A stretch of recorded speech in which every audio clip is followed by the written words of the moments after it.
She looked like a CEO. She was a CEO. But they still told her she didn't belong there.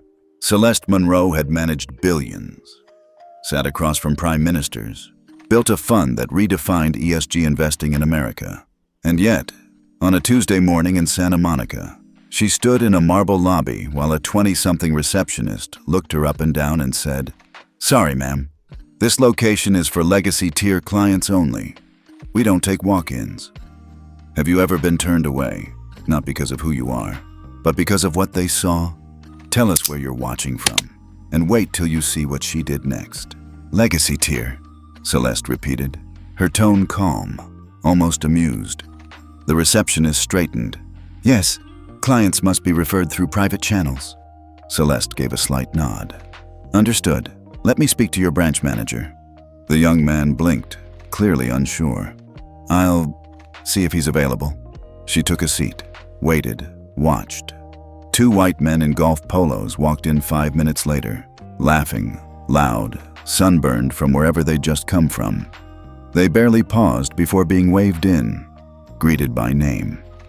Celeste was still sitting there when security approached. He kept it polite.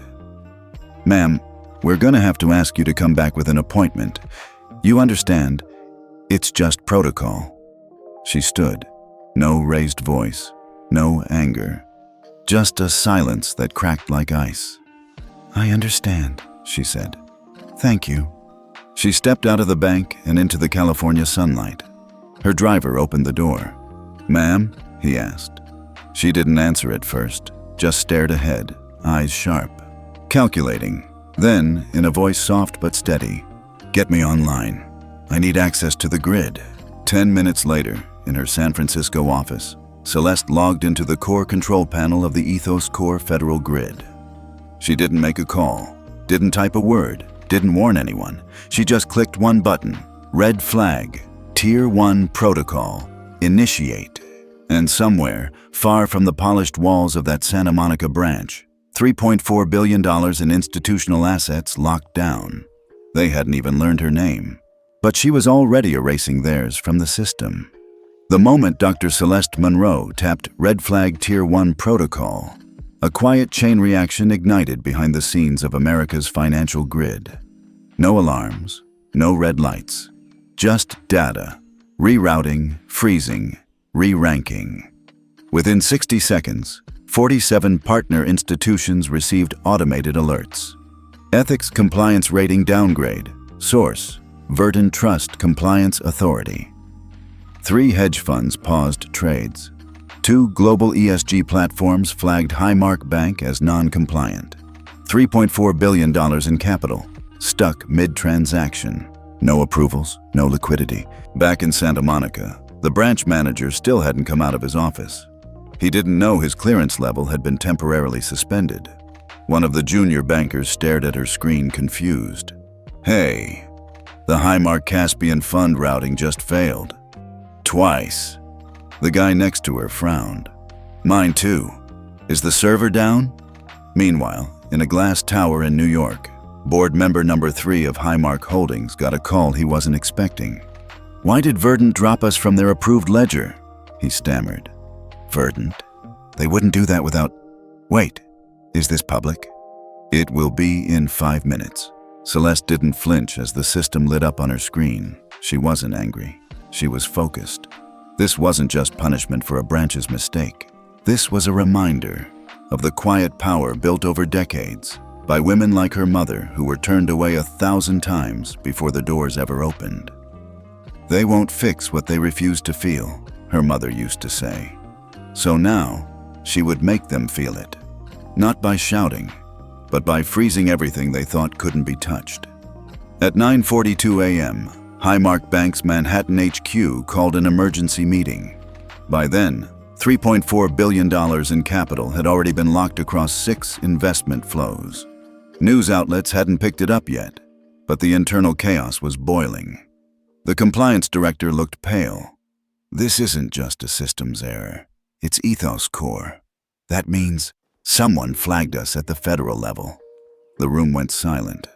The CEO leaned forward. "Who?" One intern in the corner, quiet until now, cleared his throat. Verdant Trust just listed us as Red Flag Tier 1, and the executive who triggered it is Dr. Celeste Monroe. That name hit like a lightning bolt. In another city, on a different coast, Celeste sat in her office, surrounded by quiet. Her phone buzzed, but she didn't answer. She was reading something else. A dusty folder marked Monroe Legacy Accord sat open beside her. It had been drafted by her mother 20 years earlier, proposing real-time ethics audits for all federally backed banks. It was rejected back then. Too bold, too inconvenient. But Celeste didn't forget. And now, she wasn't proposing anything. She was executing. Across the boardrooms, panic spread. "We have to fix this. Call her, apologize, offer to meet." But Celeste didn't want meetings. She wanted the system to feel what silence felt like. Not one CEO had spoken up when her mother's proposals were dismissed. Not one man in that Santa Monica branch looked twice before ignoring her. Now they all wanted to talk. Too late. She stared at the dashboard. Ethics rankings were recalculating. 4 CEOs had already received pressure from ESG investors. They didn't know it yet, but they were all about to resign. Dr. Celeste Monroe didn't expect an apology. She knew how these things worked. When a powerful black woman exposes the cracks in the system, the response isn't remorse. It's deflection, delay, damage control. So when 3 board members of Highmark Holdings called within an hour, leaving frantic voicemails, Celeste didn't pick up. She was already 5 steps ahead. She stood in her private office, sunlight streaming through the windows. On the wall behind her hung a black and white photo of her mother, Lydia Monroe, speaking at a protest in 1983, hand raised, eyes burning with hope. Beneath that photo was a plaque etched with a phrase Lydia repeated for decades. "They won't remember your silence, but they'll never forget your refusal." Celeste ran her hand over the photo frame. Then she turned to her screen. The Monroe Legacy Accord, her mother's life's work, was now active in beta form inside Ethos Core, a digital ethics rating protocol for every federally insured financial institution, the same system that had just flagged Highmark. But Celeste wasn't done. She clicked into a new dashboard, Ethos Cascade, a long-classified pilot system originally built for private ethics monitoring. She recoded the thresholds, linked them to real-time compliance data, and with one final biometric confirmation, she made it live. At that exact moment, 4 major financial institutions across the U.S. saw something they'd never seen before. Ethics violation detected. Access to public funding and ESG-aligned capital suspended pending review. The dominoes started falling. By sunset, 4 CEOs, each sitting atop massive banks with histories of discrimination complaints, had received ultimatums from their boards. 3 resigned quietly. 1 fought it, then caved when the press got wind of what was coming. Meanwhile, news of the freeze made its way to social media. A quiet whisper turned into a trending wave. At Red Flag Protocol, at Monroe Accord. Not just a bank. Someone posted a clip of Celeste speaking at a college event 2 years ago. "We don't dismantle bias by asking for better treatment. We dismantle it by rewiring the systems that decide who gets seen and who gets erased." By evening, millions had viewed it. At 9:07 p.m., Celeste stepped out onto her balcony overlooking the city. She sipped a glass of still water. Not champagne, not whiskey, still water. She wasn't celebrating, she was processing. Because this wasn't revenge, it was resolution. Not just for her, for the hundreds of women like her mother who had been turned away, dismissed, ignored. For every time someone said, "You don't belong here," without ever saying the words. She had answered without raising her voice. She had spoken through data, through systems, through silence. And now the industry was listening, because it had no choice. The next morning, the damage wasn't just real. It was measurable. Across 4 of the country's most powerful financial institutions, crisis teams scrambled. Spreadsheets turned red. Investor calls were missed. And in every group chat between compliance officers, one name kept surfacing. Who activated Ethos Cascade? No one had a straight answer. Because the woman who did it, Dr. Celeste Monroe, didn't announce her move. She executed it like a surgeon, precise, silent, and irreversible. At Verdant Trust headquarters, Celeste watched the ripple effect unfold. She wasn't smug, but she wasn't apologetic either, because the system was finally doing what it was designed to do: hold people accountable. And not just the frontline staff, but those at the top who allowed bias to become policy. She turned to her team and said quietly, "Start the audits. We're activating the full review chain, 42 institutions." Her voice was calm, but every auditor in the room knew this was historic. Meanwhile, the Santa Monica branch manager, yes, the one who never stepped out to greet her, finally got a call, not from his regional supervisor, but from the Office of Federal Ethics and Banking Compliance. "You're being investigated under the Monroe Accord mandate. Full internal records will be requested. Please prepare for federal review." He froze. He remembered her now. The woman in the blue suit. The one who didn't yell, didn't argue, just left. He'd thought she was no one. Now his entire career was on the line, because he didn't treat her like someone. Elsewhere, across law schools and economic think tanks, professors rewrote curriculum notes. The Monroe Legacy Accord was no longer theory. It was precedent. At a press conference in D.C., a senator aligned with the Banking Ethics Caucus addressed the media. "Dr. Celeste Monroe has done what regulators failed to do for years. She held power accountable, with a protocol built from truth, data, and generational courage. And now, we must follow through with legislation." And just like that, what started in a quiet bank lobby became a national reckoning. That evening, Celeste returned home. Her phone buzzed with messages, offers, requests for interviews. She ignored them all. Instead, she sat in her kitchen, sipping tea, while her niece, barely 10 years old, flipped through an ethics workbook from school. The little girl looked up and asked, "Auntie C, what's a legacy?"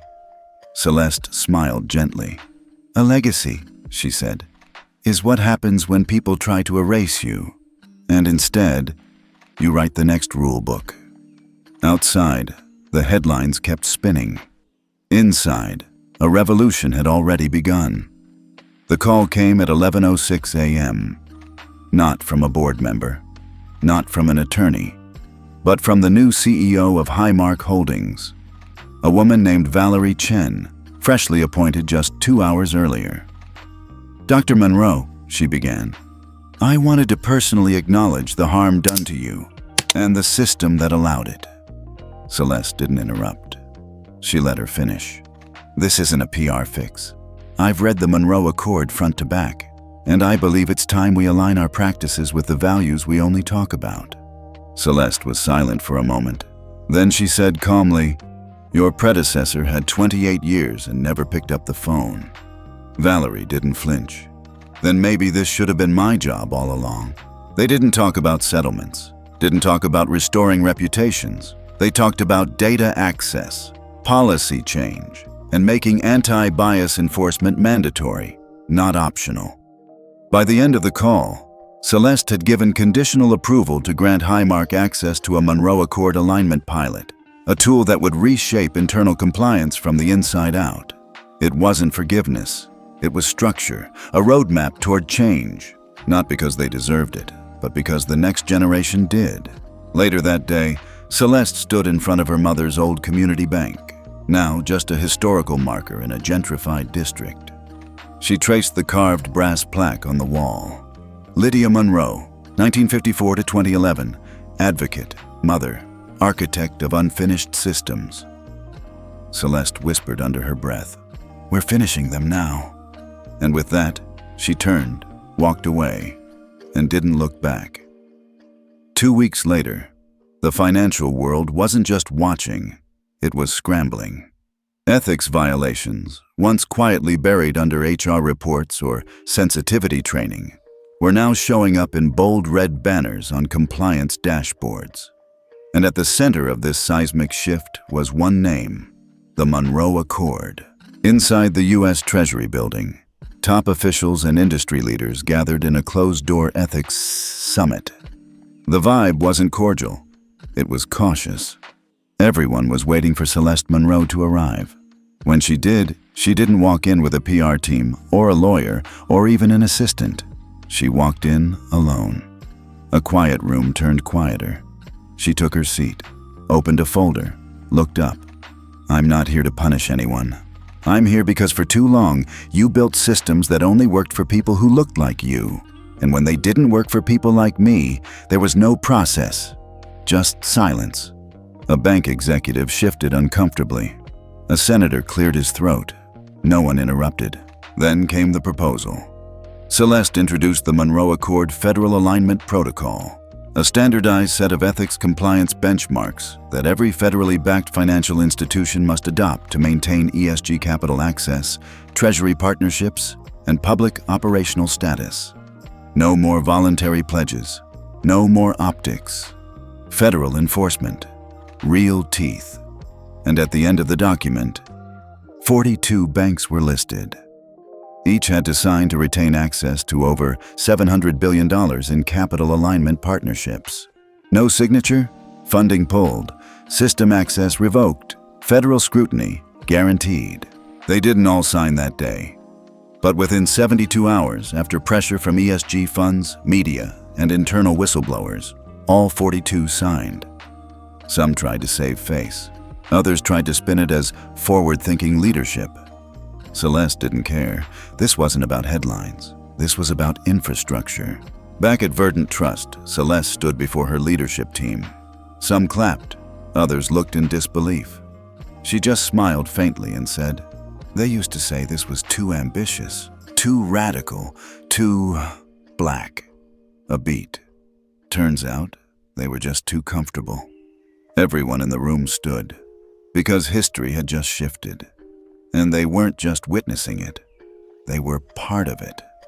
A week after the Monroe Accord went into effect, it wasn't just financial institutions that felt the shift. It was classrooms. It was community centers. It was the street Celeste Monroe grew up on. And then, it hit the airwaves. NPR aired a special segment titled, "The Woman Who Rewired the System, Lydia and Celeste Monroe's Legacy." It opened with an old cassette recording, Lydia Monroe's voice crackling through static. "If they don't want to make room at the table, we'll build our own table, one where no one gets erased." Then the host explained how Lydia Monroe, a former civil rights accountant, had tried for decades to implement real-time ethics evaluations for banks after watching too many black and brown families get denied not because of numbers, but because of names. She was ignored, laughed off, eventually blacklisted. But her daughter built the damn system. Social media exploded.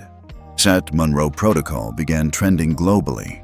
Educators, youth leaders, even athletes reposted clips of Celeste testifying in front of the Ethics and Oversight Subcommittee. "You didn't break the law when you denied my mother a seat. You broke the system that was supposed to protect her." Back in her hometown of Newark, a mural of Lydia and Celeste appeared overnight. A mother and daughter standing back to back. One holding a ledger, the other holding a tablet. Across the top, in bold paint, "We remember who built the blueprint." People gathered beneath it, not for protest, but for planning. Local entrepreneurs met to learn about the Monroe Protocol. Banks began inviting ethics consultants trained under Verdant Trust.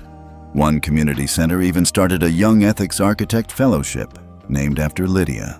Celeste didn't seek the spotlight, but when Time requested a cover feature, she agreed, on one condition: the story starts with my mother, not me. The journalist asked why. She answered simply, "Because I didn't rewrite the rules. I just had the tools to make them permanent." In the final week of the quarter, federal ethics compliance jumped 34%. 6 banks launched public audits of racial disparity cases. 3 announced reparative lending funds. But it wasn't just corporate cleanup. It was cultural memory. People weren't just fixing what went wrong, they were asking why it was allowed to go wrong in the first place. That night, Celeste walked through her old neighborhood. No bodyguards, no photographers. Just her and a quiet street. She passed a closed corner store where her mother used to hand out flyers about lending discrimination. Taped on the window now was a printed screenshot. A tweet with Celeste's quote, "This isn't revenge, this is correction." A teenage girl sitting on the curb recognized her. "Ms. Monroe, you really did all that just because they disrespected you at a bank?" Celeste paused, smiled. "No, I did all that because they disrespected every woman who ever walked in quietly and still got denied." The girl nodded, didn't say much, but something in her shifted. Like she just realized she didn't have to wait her turn to be heard, like maybe she could rewrite systems too. The U.S. Capitol building was unusually quiet that morning. Security was tighter, cameras were being checked and double-checked. Inside room 226 of the Dirksen Senate Office Building, the Senate Committee on Banking, Housing, and Urban Affairs prepared for a hearing that would ripple through history. The topic: Ethics Failures in Federal Banking, from Lydia Monroe to the Monroe Accord. At exactly 10 o'clock a.m., Dr. Celeste Monroe stepped into the chamber, not with a legal team, not with a tech demo, but with a leather-bound notebook that once belonged to her mother. The chairwoman opened. "Dr. Monroe, thank you for joining us. Your actions have, intentionally or not, sparked the most comprehensive ethics overhaul in modern banking. But today, we're here to ask, where do we go from here?" Celeste looked directly at her, then at the rest of the room. And for the first time in public, she said, "This was never about one bank or one disrespect. This was about the patterns that are invisible on paper but deeply felt in people's lives." She opened the notebook. Inside were handwritten records, collected by her mother over 22 years, documenting names, dates, branch numbers, and the subtle yet systemic ways Black families were denied, dismissed, or ignored. The room was silent. Then she added, "What you call data, we lived as damage." She then presented the Monroe Data Transparency Amendment, a bill that would require all federally backed banks to publish real-time demographic lending data quarterly, report internal bias audit outcomes annually, integrate ethics, benchmarking into executive compensation packages, establish a federally monitored grievance mechanism for ethics violations. No more vague apologies, no more "we'll do better" press releases. Real structure, real law, and for the first time, real consequences. One senator pushed back. "Isn't this overreach, Dr. Monroe? Punishing an entire industry for a few bad actors?" She didn't blink. If the few bad actors kept acting for 40 years with no interruption, they weren't bad actors. They were features of your system. The audience behind her erupted in quiet nods, and one woman in the back whispered, "Say that again." By the end of the hearing, 8 senators publicly endorsed the Monroe Amendment. 2 more requested time with her policy team. The Treasury Secretary, who had been silent for months, finally stepped forward and said, "It's time we start protecting people with the same force we protect capital." Later that afternoon, Celeste stood on the Capitol steps, notebook in hand, eyes squinting into the sun. A journalist asked, "Dr. Monroe, what's next?" She smiled. "We just put the truth into the congressional record. Now we make sure it becomes law." Then she walked down the steps, not as someone seeking power, but as someone setting precedent. It started with one bank visit, one refusal, one memory that had lived too long in silence. Now, months later, it ended with a signature. Not Celeste's, but the President of the United States, signing into law the Monroe Data Transparency and Ethics Enforcement Act, the first federal legislation of its kind requiring real-time ethics disclosures across every major U.S. financial institution. On live TV, with networks covering from both coasts, the president turned to Celeste. For too long, the burden of fairness fell on the shoulders of the wrong people. Today, that changes, because of you and your mother. Celeste didn't cry, not out of pride, but because she was thinking about how this law should have existed before Lydia Monroe ever walked into a branch and got told she didn't qualify. This wasn't a celebration. It was an overdue correction. A week later, she sat quietly in her mother's old office, now restored as a historical site and education center. On the wall hung Lydia's favorite quote, "You don't need power to demand dignity. You need memory." A teenage girl walked in with a tour group, then hung back. "You're Dr. Monroe, right? My teacher said you changed the law. That true?" Celeste smiled gently. "I didn't change the law. I helped it finally catch up." The girl nodded, thought for a second, then asked, "So what do we do now?" Celeste paused, closed Lydia's notebook for the last time. "Now, you learn how the system works, so next time you write it." Across the country, the impact rippled. 3 major banks launched internal ethics divisions, staffed by advocates instead of PR. 5 Ivy League law schools added Monroe Protocol to their core curriculum. Dozens of cities adopted the Lydia Fund, aimed at training young women in financial justice and leadership. And for the first time ever, the Federal Ethics Commission included a civilian advisory board, led by Verdant Trust. Celeste didn't return to the spotlight. She didn't need to. She'd already rewritten the blueprint, made sure the doors her mother built were now reinforced in law. And as the country moved forward, slowly, clumsily, but forward, it did so carrying her mother's voice, her name, and her legacy. Not erased, but embedded. Forever. Months had passed. The Monroe Act wasn't just a trending headline anymore. It was becoming muscle memory inside the industry. Bank executives no longer asked, "What will this look like on social media?" They asked, "What will this mean for our ethics score?" Inside a boardroom at Verdant Trust, a new cohort of young analysts gathered. They weren't just interns. They were the first class trained under the Lydia Monroe Ethics Leadership Program, a program co-funded by 17 ESG funds and 4 universities. Celeste sat at the back of the room, observing, listening. A young woman stood to present a model showing how smaller, community-based credit unions could integrate the Monroe Protocol into local lending without sacrificing profitability. She didn't just sound confident. She sounded free. After the session, one of the students approached Celeste quietly. "Dr. Monroe, I read about your mother. I think my grandmother might have been denied too. Back in '87, we never talked about it, but now we do." Celeste nodded.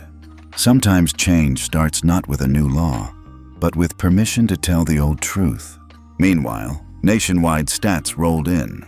Ethics incident reporting was up 61%, not from increased violations, but because employees now had protection. $1.2 billion in reparative capital had been approved for previously redlined districts.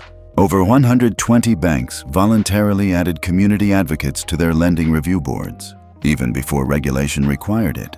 This wasn't fear compliance. This was culture shifting.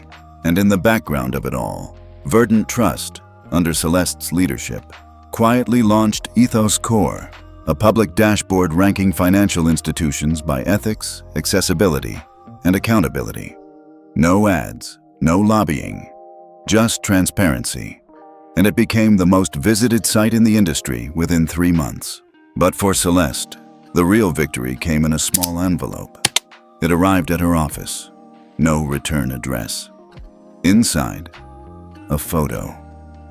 Her mother, Lydia, standing outside the First Colonial branch in Newark, holding up a sign that read, "Access without accountability is just performance." And behind her in the photo, a young Celeste, barely 5, holding Lydia's hand. Written on the back, in Lydia's handwriting, "One day they'll have to listen, not to me, but to you."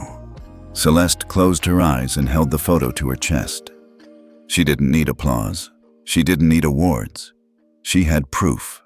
The silence that once erased her mother was now replaced by policy, public record, and permanent infrastructure.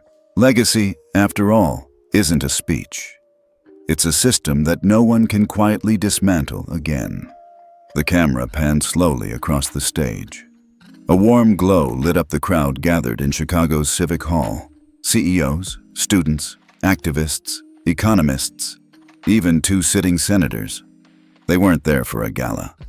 There was no champagne, no velvet rope, They were there for one reason: the launch of the Monroe Legacy Institute, a permanent center for ethics, economic justice, and leadership, named for Lydia and powered by Verdant Trust. Celeste stood at the podium. She didn't speak with drama. She didn't need to. She let the silence settle before saying, "The system didn't just miss my mother, it erased her. But now, her name sits on the building where future systems will be built." Behind her was a wall of names, people whose stories were documented, verified, and woven into the Monroe Protocol as case studies. No one erased. No one forgotten. And in the front row, sitting quietly, was that same teenage girl from Newark. The one who once asked Celeste, "You really did all that just because they disrespected you at a bank?" Now she was wearing a press badge, recording everything. Celeste ended her speech with a final thought. "We're taught to believe justice comes after something is broken, but I believe justice begins when someone refuses to look away." Then she stepped down, and in that moment, no protests, no outrage, no flash, just the steady building of something stronger than a headline. A new foundation, a new rule book, a future her mother always believed was possible. What do you think? Do you believe one person, with the right voice, memory, and power, can rewrite the system? Tell us in the comments, have you or someone you love ever been dismissed, overlooked, or shut out just because of who you are? And if you made it this far, don't forget to like, share, and subscribe, especially if stories like this matter to you. We've got more Telltales coming. And trust us, you won't want to miss what's next.